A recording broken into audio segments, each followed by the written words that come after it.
मेरे जीवन का सफ़र आगे बढ़ा। ज़िंदगी के बारे में हमेशा हमारे विचार बदलते हैं, हमारे पॉइंट व्यू बदलते रहते हैं।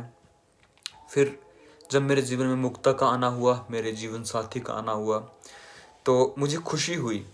इस बात की नहीं कि मुझे जीवन साथी मिला, वो तो सबको मिल ही जाता है। इस बात की कि जैसा मेरे मन में भाव था इस चीज़ को लेकर, वैसा ही हुआ। क्योंकि मैं बहुत ज़्यादा कनेक्टेड फ़ील करता हूँ गुरु नानक देव से, ओशो से। तो मेरे मन में यही भाव था कि अगर मेरी ज़िंदगी में जीवन साथी आए, कोई लड़की आए, तो वो ये वही हो एटलीस्ट जो ओशो की विचारधारा को समझते हुए ना। क्योंकि मुझे ये भी पता है शुरू में मैं अलग तरीके से चीज़ों पर बोलता था। समय के साथ मैंने बहुत सारी चीज़ों पे अलग तरीके से बोलना शुरू किया। अब भी मैं यही बोलता हूँ कि मेरे को वही लोग समझ पाएंगे जिन्होंने ओशो को सुना है। जो ओशो को नहीं सुनते हैं, जो ओशो के बारे में नहीं जानते, वो मेरे को नहीं समझ सकते। या फिर वही लोग समझ पाएंगे जो जीवन को लेकर ना, जीवन को ओपन माइंड से सोचने को तैयार हैं और जीवन की परम गहराइयों को स्वीकार करने के लिए तैयार हैं, जो भीतर एक खोज करता है, जिन्होंने जिंदगी से समझौता नहीं कर लिया है, जो हमेशा भीतर एक खोज में लगे हुए हैं। तो इस बात की मुझे खुशी हुई कि मेरी ज़िंदगी में ऐसा इंसान आया। ये बड़ा मुश्किल होता है क्योंकि मुझे हमेशा लगता था कि मुझे नहीं लगता कि मेरे विचार किसी लड़की से एटलीस्ट मिल पाएंगे, है ना। क्योंकि मुझे लड़के दोस्त, मेरे फ्रेंड्स ऐसे नहीं मिले जो मेरे को समझें।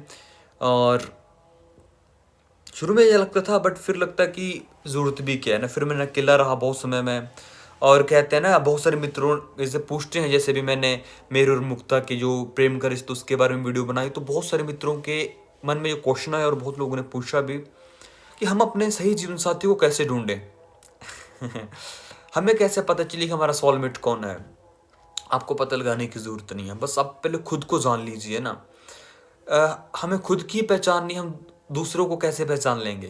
कहते हैं ना कि आप खुद अच्छे हो जाओ, सही समय पे, सही वक्त पे सही इंसान आपके जीवन में आ जाएगा। तो जब मेरे मन में ये भाव आया जीवन साथी को, जब फिर इस तरीके का कोई भाव, तो यही था कि ऐसा इंसान मिले, ऐसी लड़की मिले, इस ऐसे व्यक्ति से प्रेम का रिश्ता हो, एटलीस्ट जो ओशो को समझते हो, ओशो को सुनते हो। तो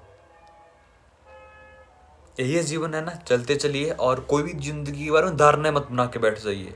जिंदगी को हल्का छोड़ दीजिए, भीतर को समझिए। भीतर से फिर आपके भीतर एक गहरी दृष्टि आएगी, फिर आप जीवन को ना सही रूप से देख पाएंगे। उससे पहले आप जो जीवन को देखेंगे, या तो आपने कोई पुस्तकें पढ़ ली, या फिर आपने कुछ इधर उधर से ज्ञान इकट्ठा कर ली, ज्ञान इन्फॉर्मेशन इकट्ठी कर ली, उसी के आधार पर जीवन को हम देखते हैं।